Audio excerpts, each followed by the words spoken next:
Hi Sunnyside! It's STEAM Saturday. We didn't get to have STEAM Saturday at school today, but it doesn't mean we can't do some STEAM activities at home. So we'll try to get some more of them out there to you and make them simple enough for you to do at home. But let's give this, I'm kind of excited to try this. I've always wanted to do it. I've actually seen some third graders do it at Sunnyside during their science experiment. So today we're going to make a walking rainbow. We all need a little rainbow in our lives right now, don't we? So let's bring it on. Okay, so this is what you're going to need. You're going to need some paper towels. Now, I have never done this before, so I'm not exactly sure. Do they need to be 2-ply, 1-ply? What's going to work best? I don't know. That's why it'll be interesting. Everybody can try with what they have. We'll see what works best. And, that's what's fun about STEAM stuff is experimenting and trying. If it doesn't work, what can we do different? If this completely fails, I'm not going to be bummed about it. I'm going to look at the whole thing and say, what did I do wrong? And how can I change things up to make it even better? So I want you to keep that growth mindset and know that anytime there's failure, you can learn from it. Okay, so you need paper towels. You need a scissor.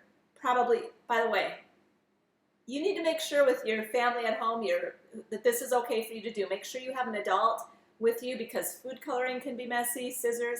And by the way, if you don't have a scissor, you can always just tear a paper towel. So, all right, back to what we need. We need a scissor, or you can just rip it. We need paper towels. I wonder if napkins could work. I bet they would. And we also need food coloring. Do you have this kind of food coloring at home? I just happen to have some on hand. So, and I don't have as much of the red left, so I'm not sure how much food coloring it takes. We're just going to try it. So I need red food coloring, yellow food coloring, and blue food coloring. You also need 6 glasses. So, they showed online that you could use like jars, like for canning things. I didn't have 6 of the same kind of glasses. I don't know if you do at your house or not either. So take what you have and experiment. These are taller. Is it going to work? I don't know. We're going to try it. Okay, so the first thing we need to do is take the food coloring and we're going to put it in glass 1. So find your first glass. I honestly don't know how much, so I might just use all of my food coloring. I'm going to see how it looks once I add the water. I'm really going to hope this is enough because this is kind of a taller jar. All right, so I've got the food coloring in the first jar. I'm going to get the food coloring in the second jar. Careful with that food coloring. I laid something down underneath because I didn't want it to get on my counters. Food coloring can really be a mess, can't it? Okay, so I'm going to fill jar 3 with yellow. I definitely had more yellow, and I definitely had more blue. Wonder too, now that I'm doing it, maybe I should start with the blue because I have more. Well, we'll just keep going as is. Let's see. The first, the third, and the fifth. So this one needs to go in here. I'm excited to see if this works because I love rainbows. They're just cheerful. And we're going to be learning some science along the way, seeing how when colors mix together, what colors they make. You guys probably already know that, but it's fun to see it happening in action, isn't it? All right, next step. Whoops, we're going to fill these up with water. So it says to fill them up pretty far, like close to the top. So I'm going to do that right now. I'll be right back. Hold on. Grab my glasses. Be careful. Have an adult help you if you need. Be right back.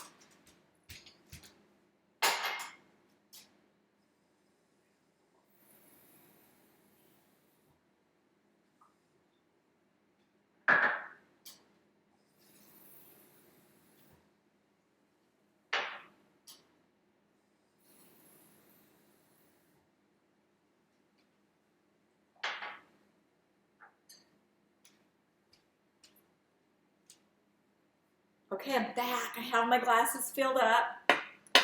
We've got the red. It's going to go first. We have yellow is going to be third. And then we have our blue ready to go.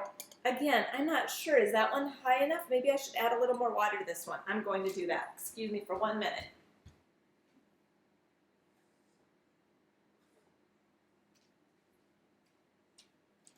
And maybe I filled them up too full. Maybe it's more fun to see how it travels. I'm not sure. We're going to give it a go. And oh, looks like some food coloring got in the bottom of that one. Got that out. Okay. So I thought I might need spoons, but I don't. That food coloring, when I added the water, it just mixed up all by itself. This is the next step. So you want to have paper towel strips. My paper towels were those paper towels that were kind of, you can adjust the size, so they were pretty little. But I think it's interesting to see if you have a big piece of paper towel, is it going to work better or not as well? Be fun to see. You also want to make sure that when you put it in, that it's not sticking up too high. You want it to be kind of pretty level with the glasses at the very top of that. So I actually had to cut some of my paper towels. Oh boy, I did that in advance, but now I can't remember where what order they go. We're going to give this a try, all right? So the first tip is going to go in this end, and I'm going to bring it down into jar 2. Then I'm going to take my next paper towel, and it's going to go from jar 2 all the way into jar 3, which is the yellow. The next step I need to do is, I believe this is one that I had to make shorter. So I cut this one already, but I wanted to show you how I did that and how I measured it, so I'm just going to do that next. So that one's going to go into this empty glass. Gosh, you can already see them traveling. Oh, that's so cool. All right, so the next one, I know that I need to make it shorter, so I'm just going to kind of measure here. I think that one's not long enough. I'm going to kind of measure here, and I'm just going to cut it off at the bottom a little bit, or rip it off, like I said. If you don't have a scissor handy, pretty sure that will work just fine too. That should work. Okay, so I'm going to get that one in there. It's a little bit higher than I wanted it to be. All right, so here's the next one. Oh, I forgot to talk about folding it in thirds. So fold your paper towel in thirds. All right, there's our little thirds. 1/3, here's our little math lesson. 1/3, 2/3, 3/3. 3/3 equals 1 whole. So we want to fold it up into thirds. And I still need to cut this one, so let me get that in there. Oh my goodness, I see it traveling already. This is so cool. It's starting to look so pretty already. While I'm doing this, I want to talk to you a little bit about, I was looking online and I saw that one person said that when they were done, they very carefully took their paper towels and they kind of gently squeezed the water out over a sink, so you don't make a mess. Squeeze the water out, and then they laid them out on, I think they said a cookie sheet to dry, or you could lay them on anything, so just so that food coloring really stains, so be careful about that. Lay it out on something to dry, and then it was beautiful art. So that's a cool idea that you can do with this also. Okay, I'm observing. Can you see some things happening here? I see some things happening already. I'm going to talk a little bit about the science of this. I kind of need to use my notes here to give you the science behind this.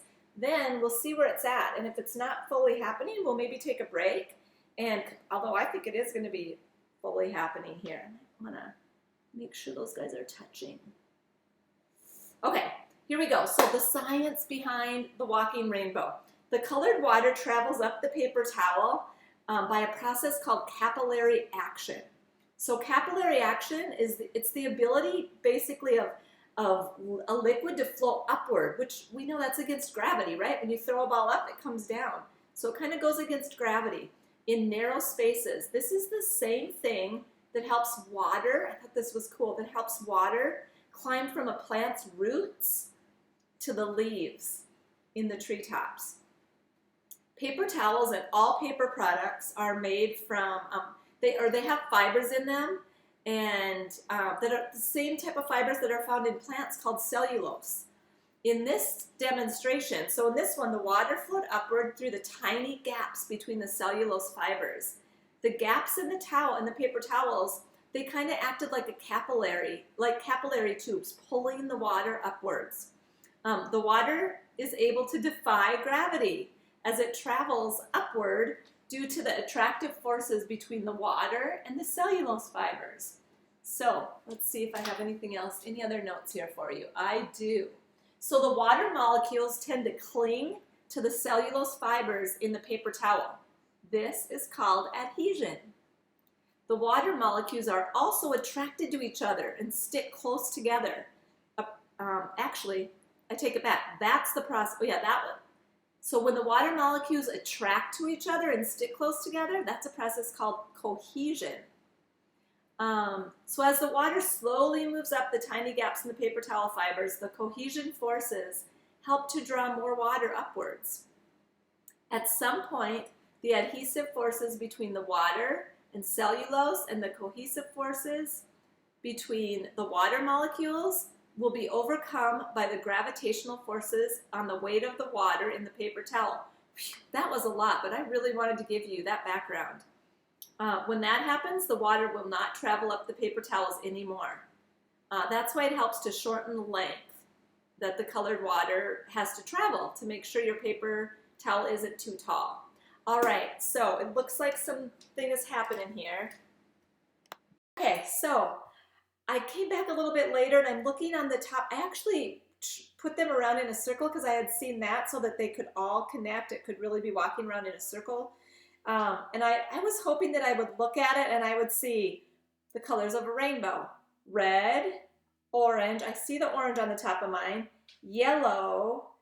Actually, I'm looking in the cup. So I have red. I should have red, orange, yellow. I have red, yellow, orange, green. That cup is green, but I don't see green on top of mine. How about you? Did that work for you? Blue and indigo violet. It really looks more blue right here, but in the glass, you can definitely see that it looks indigo violet. All right, so we miss you. Hope you're doing great at home, and let me know. Send me a picture. I think I'm going to try to leave these in here a little bit longer and see if something else happens. But then I'm going to gently wring them out and lay them out, and maybe I'll be able to attach a picture to this video to show you what they look like. And maybe you could let me know in the comments or let us know how it went for you. Did it work great? I mean, the pictures on the computer definitely look way better than my picture looks, but isn't that always how it is? Okay, so bye.